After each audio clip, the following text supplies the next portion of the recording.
And we are live. Okay, now we fix it. All right. Sorry about that. Um, technical issues, but we are live now. All right, Dawood. Wow, what a busy week. Oh my goodness. So tell me, what's happening? Yeah, well, the Uh, last night was I couldn't sleep because my daughter in Jerusalem was telling me, "Baba, the war is back. Our schools are canceled, and the sirens are on, and so on." Also, we got calls from Jordan saying the projectiles are flying over Jordan, and then apparently the Israelis hit back. By the way, it's very interesting. There's a lot of misinformation about what Israel did. Israel did not bomb from its aircrafts. It's actually sent a missile to these attacks because apparently the Iranians have already developed an anti-plane battery, so they're afraid to fly over Iran.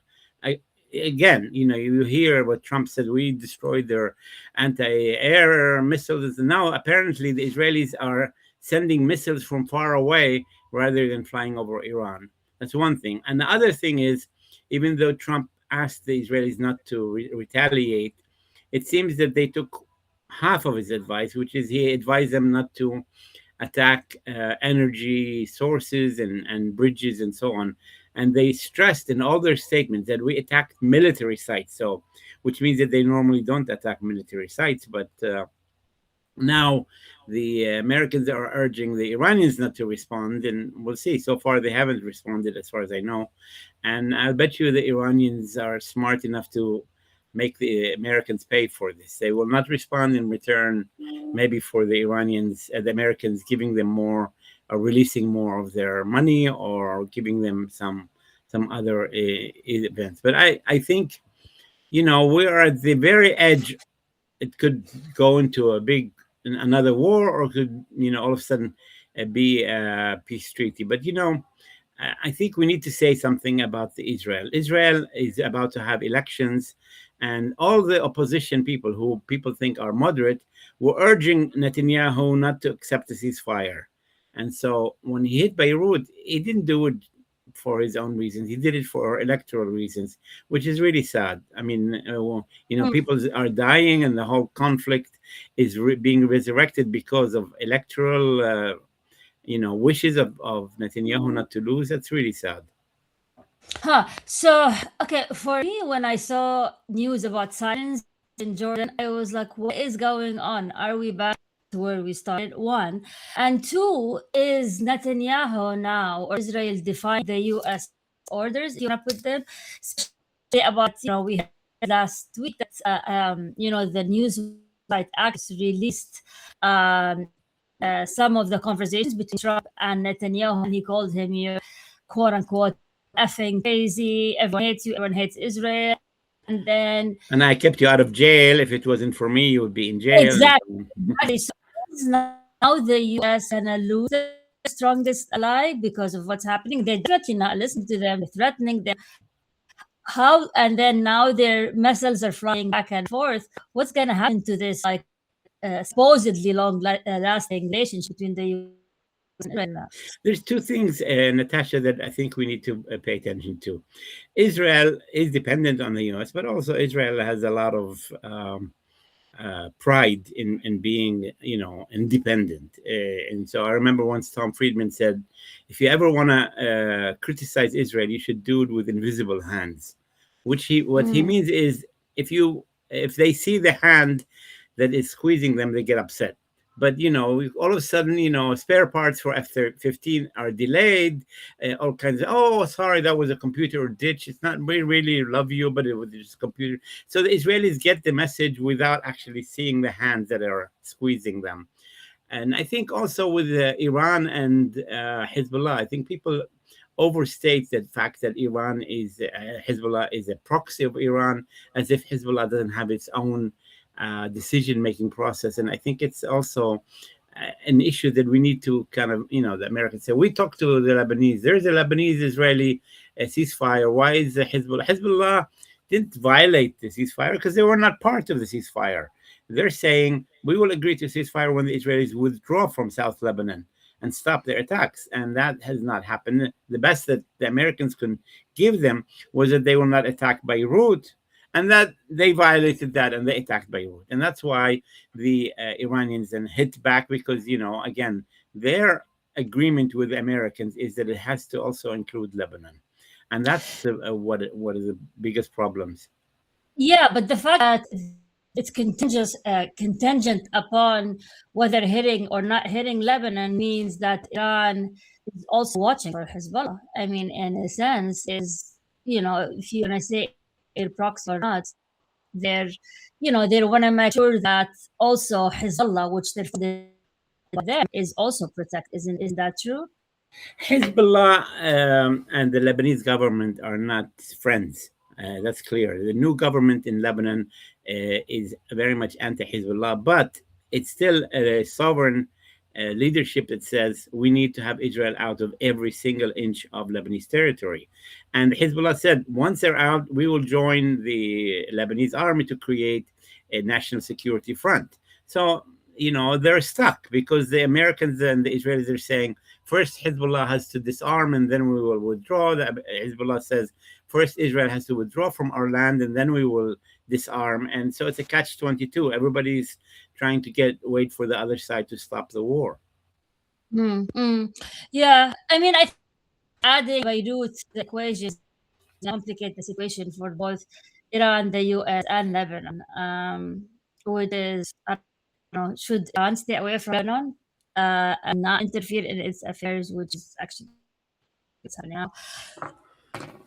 There's Well, other it's, things happening. Let's talk about other issues.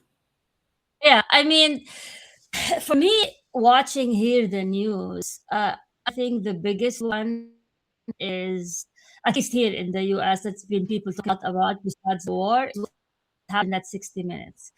And 60 Minutes is a very popular show here. And what happened is that Scott Kelly, who's like one of the main, I guess, voices and faces of 60 Minutes, criticized the new management of CBS, led by Barry Weiss, which is known for her pro-Israeli opinion.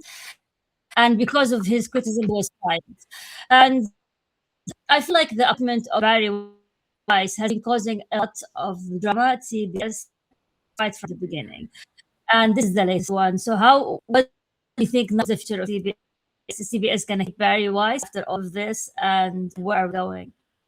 I don't know if you saw the Meet the Press interview with Trump, and it ended with him walking out and attacking all the media, NBC, ABC, CNN, but he didn't mention CBS. So clearly, Trump feels that CBS is part of the White House communications strategy, unfortunately. The Weiss, I have a very personal story with 60 Minutes, which I would like to talk about. In 1990, actually, when my third child was born, Israel attacked and killed 17 Palestinians in Al-Aqsa Mosque. And it was covered by the media. And then, like a month later, CBS 60 Minutes came, and Mike Wallace asked me to help him. And we had him at our house. We talked to him, and we had like 5, part-timers go to all the Israeli hospitals, because Israel said that stones were coming down and many, many Israelis were injured. Well, we found none. Not a single Israeli was injured that caused the Israeli army to enter and kill all these people. And so then Mike Wallace and his team went to all the media outlets and saw the pictures. And the pictures were as follows. You will see stones coming down in Al-Aqsa Mosque, and the next scene you see people running away. So the image is that the stones are hitting all these Israelis. But when they actually went to the original tape, they found that the camera, when it started zooming down or panning down, it stopped at a particular point. But when they actually saw it go all the way down to the Western Wall, there was nobody there. And so they were, after doing the research, they were sure that there was nobody there. And so I went with him to an interview with a rabbi who claimed that the mosque sheikhs were saying, "Kill the Jews, kill the Jews," and tourist from the Mount of Olives was filming all of this, and he later told the UN and showed the video, and the sheikhs were telling people, "Step back, don't shoot, don't throw stones, get away. Your life is more important." And so the Israelis had shifted this to say that the Mm. Muslim sheikhs were calling "Kill the Jews," "Idbah al Yahud." So Mike Wallace interviewed the rabbi, and he said to him, Arabic, you from Tunisia, what were they saying? He said, "Oh, they were saying Idbah al Yahud, Idbah al Yahud." And he said, "No, but how many Israelis were injured?" And the rabbi says, "None." So, so Mike Wallace says, "So how do you explain that?" And the rabbi says, "It was a miracle. God saved everybody." Yeah. But that story on 60 Minutes went out really basically contradicting the Israeli narrative, and ADL and all these Jewish organizations attacked Mike Wallace and so on. A year later, an Israeli investigation proved every word that Mike Wallace had said, and the same ADL leader wrote to Mike Wallace and apologized for having, you know, said that what he said Hmm. was wrong. And so I think the relationship between 60 Minutes and the truth, and an arc in this case, shows that why it's important to even be against. I mean, he went against CBS News and their news report Yeah. for that day. So we needed a healthy 60 Minutes, but unfortunately, this Miss Weiss is an Israeli, defender, and she doesn't care about the truth as much as she cares about defending Israel. And CBS is not saying that they don't care about the reputation of 60 Minutes, what's been happening. I mean, how long are they gonna keep this? Look, I mean, the Americans are famous, and I train, and you probably train journalists about the First Amendment, and we say the First Amendment is a unique amendment in the whole world because it Yeah. actually protects the freedom of expression, the freedom of religion, and it denies the Congress from creating any law that would infringe on the freedom of expression. So this is the amazing branding of the U.S. as being a country that defends the freedom of expression. Unfortunately, we cannot keep saying that. We cannot use the First Amendment as a model. Now, Sweden and Norway are a much better model to the world than the U.S., and that's unfortunate because it was really a strong selling point of America is a country that protects the real freedom of expression, freedom of religion. Well, the Congress still protects it. It's now like what's happening. It's not like illegal, ramification. It's more of a private company that decided to not respect the First Amendment. It's not like you can go to jail now in the U.S. if you say something that you don't.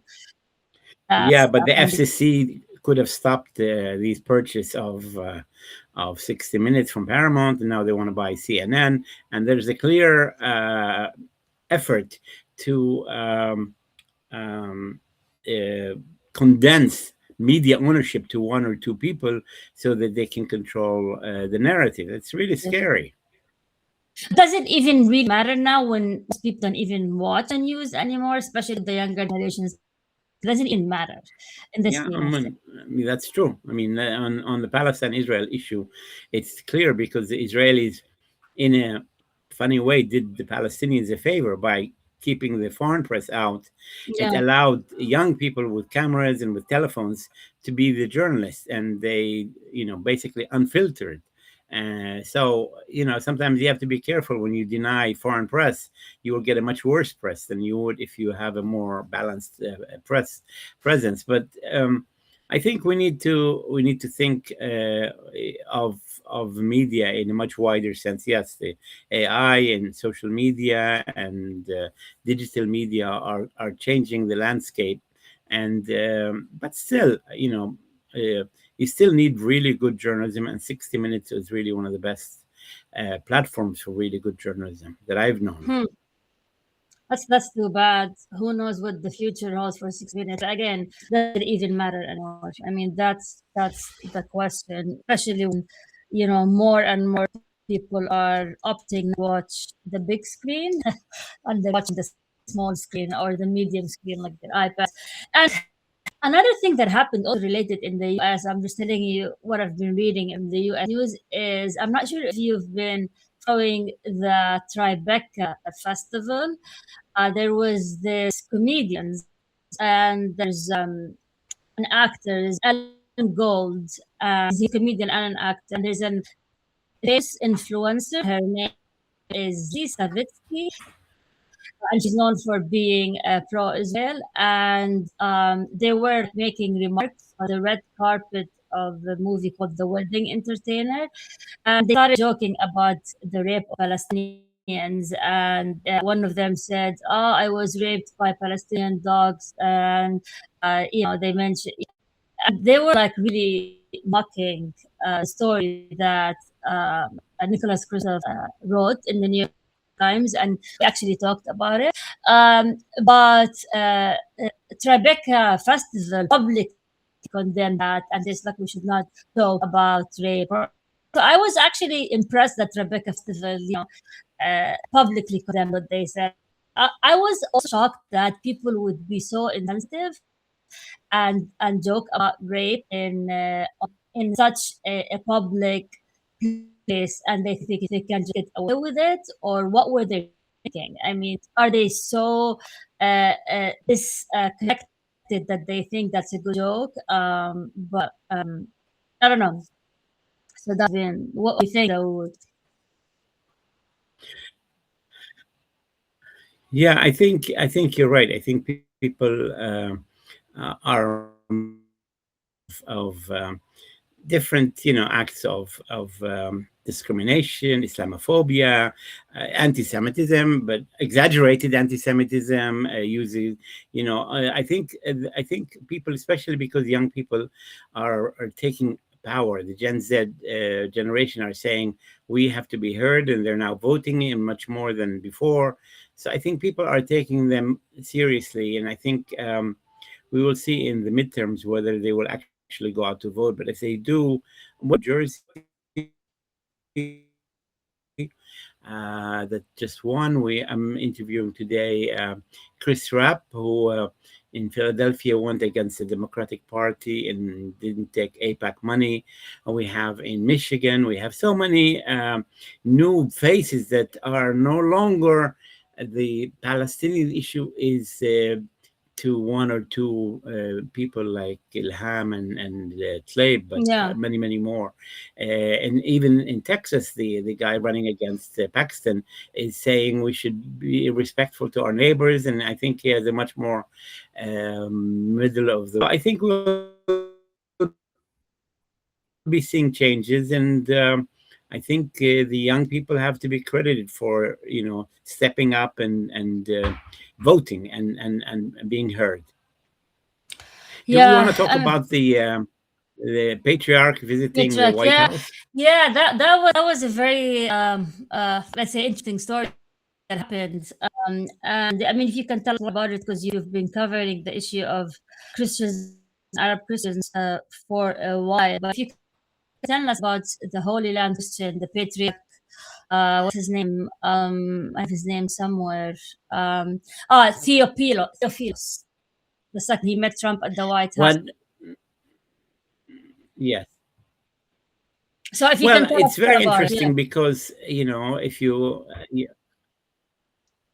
if you look at what Israelis always say, that Christians are best protected in Israel, and all the reports in the last 2 or 3 years show that attacks against Christians has been on the increase.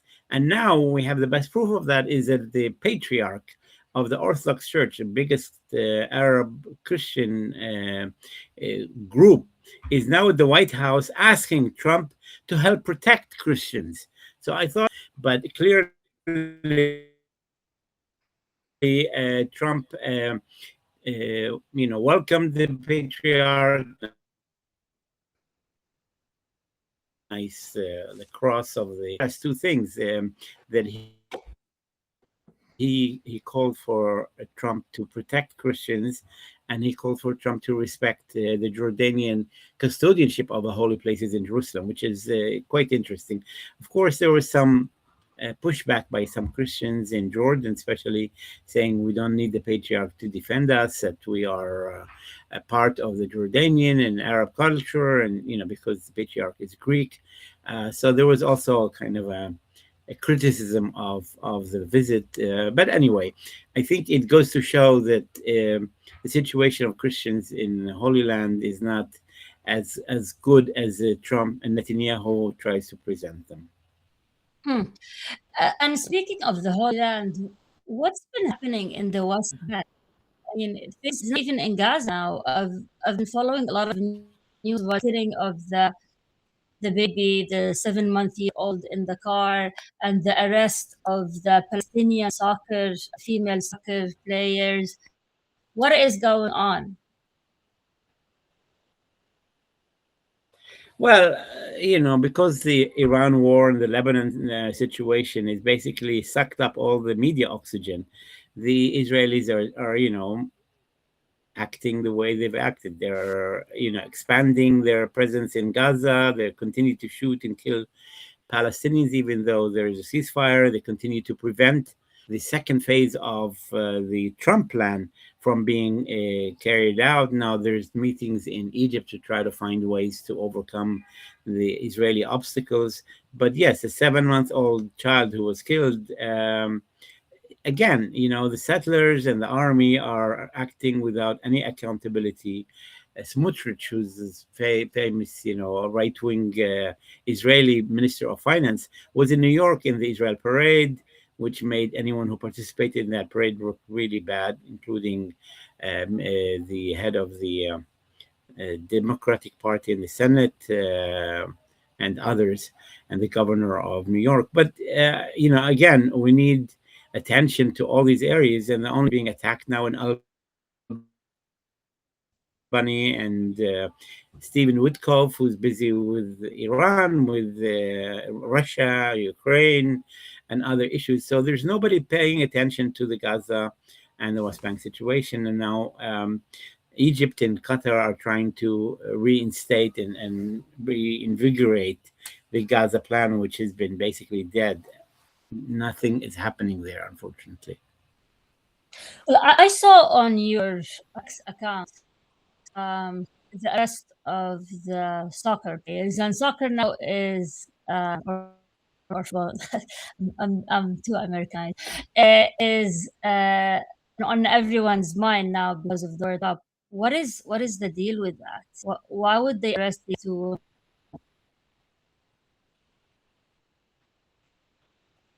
Arrest who? Sorry. They arrested I'm two sorry, I missed teammates. that. I think the and Oh, there's yeah. some Four Israeli students, women students from Beirut State University were arrested. Two of them were members of the soccer team or the Palestinian football team.